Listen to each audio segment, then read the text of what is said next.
श्री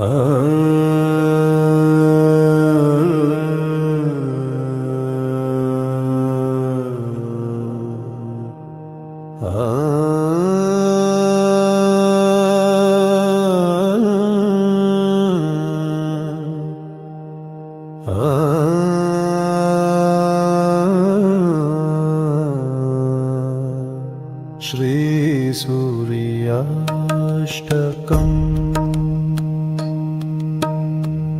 जगन्नाथमेकं जगत्प्राणरूपं जगत्कारणं सर्वदा रक्षकं च जगत्स्वामिनं व्यापकं एकमात्रं स्वयं ज्योतिरूपं च सूर्यं नमामि। जगन्नायकं विश्ववन्द्यं वरेण्यं जगत्स्वामिनं सूर्यमूर्तिं सुपूज्यं जगच्चक्षुरूपं प्रकाशं ह्यनन्तं स्वयं ज्योतिरूपं च सूर्यं नमामि। सदा एकचक्रं प्रभं देवदेवं प्रदीपं महातेजरूपं च शुभ्रं सदैवं प्रभुं वेदान्तवेद्यं स्वयं ज्योतिरूपं च सूर्यं नमामि।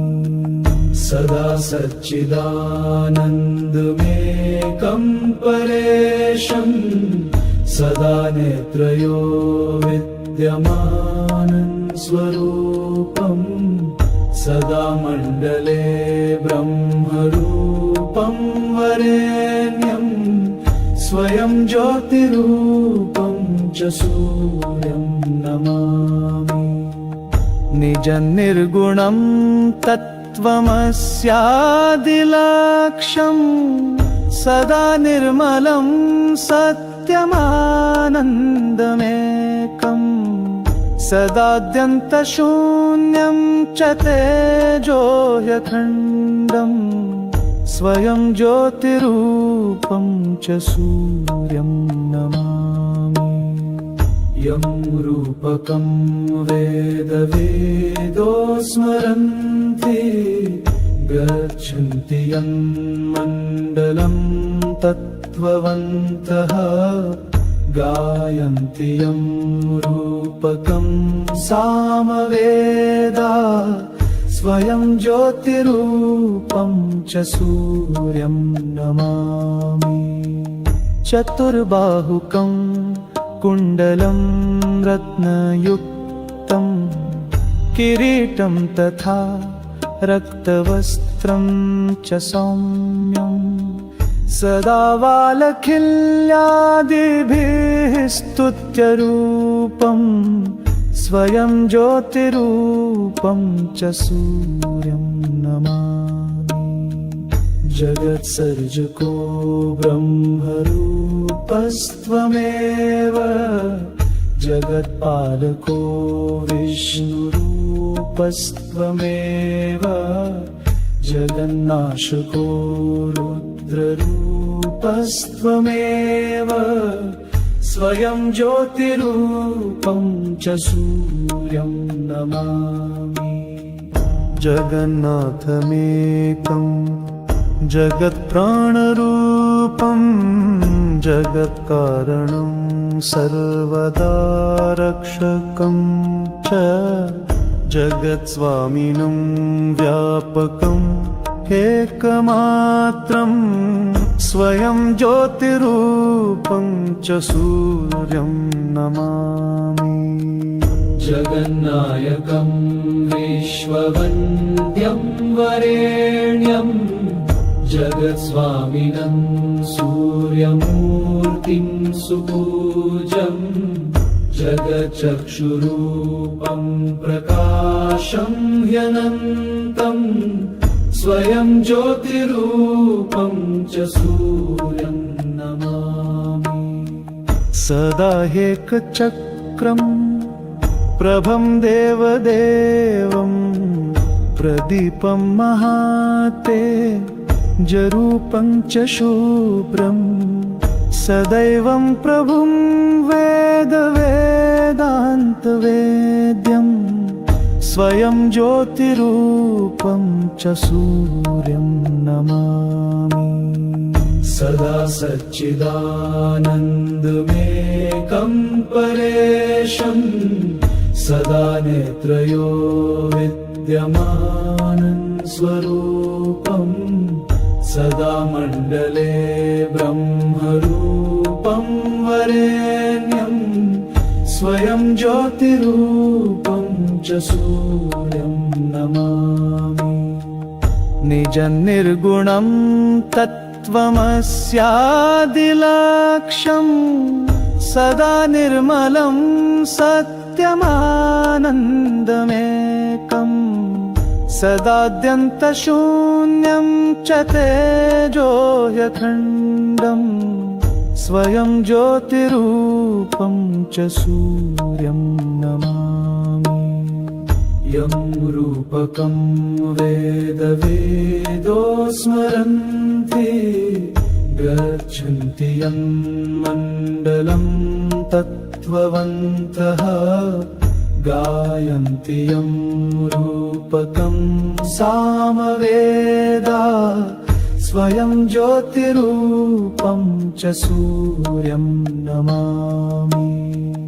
चतुर्बाहुकं कुण्डलं रत्नयुक्तं किरीटं तथा रक्तवस्त्रं च सौम्यं सदा वालखिल्यादिभिः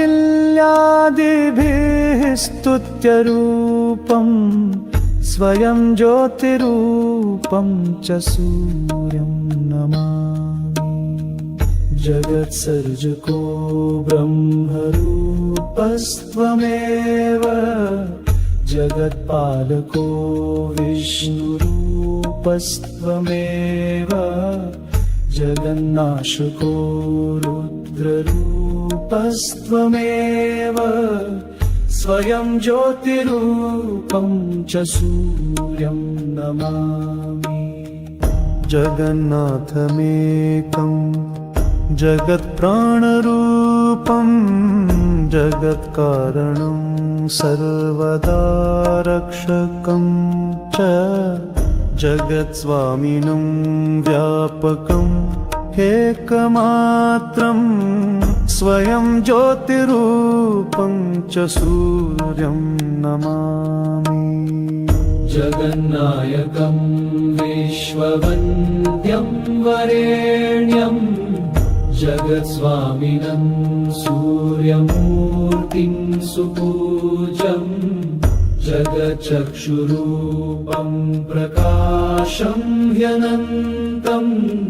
स्वयं ज्योतिरूपं च सूर्यं नमामि सदा एकचक्रम् प्रभं देवदेवं प्रदीपं महातेजरूपं च शुभ्रं सदैवं प्रभुं वेदान्तवेद्यं स्वयं ज्योतिरूपं च सूर्यं नमामि सदा सच्चिदानन्दमेकं परेशं सदा नेत्रयो विद्यमानं स्वरूपं सदा मण्डले ब्रह्मरूपं वरेण्यं स्वयं ज्योतिरूपं च सूर्यं नमामि निजनिर्गुणं तत्त्वमस्यादिलक्ष्यं सदा निर्मलं सत्यमानन्दमेकं सदाद्यन्तशून्यं च तेजोह्यखण्डं स्वयं ज्योतिरूपं च सूर्यं नमामि यं रूपकं वेदवेदो स्मरन्ति गच्छन्ति यन्मण्डलं तत्त्ववन्तः गायन्ति यं रूपकं सामवेदा स्वयं ज्योतिरूपं च सूर्यं नमामि चतुर्बाहुकं कुण्डलं रत्नयुक्तं किरीटं तथा रक्तवस्त्रं च सौम्यं सदा वालखिल्यादिभिः स्तुत्यरूपं स्वयं ज्योतिरूपं च सूर्यं नमामि जगत्सर्जको ब्रह्मरूपस्त्वमेव जगत्पालको विष्णुरूपस्त्वमेव जगन्नाशको रुद्ररूपस्त्वमेव स्वयं ज्योतिरूपं च सूर्यं नमामि समर्पयामि सूर्याय सूर्याष्टकमिदम् स्तवं तव दर्शनमिच्छामि प्रसन्नो भव सर्वदा इति गायत्री स्वरूप ब्रह्मचारि विरचितं श्रीसूर्याष्टकं सम्पूर्णम्।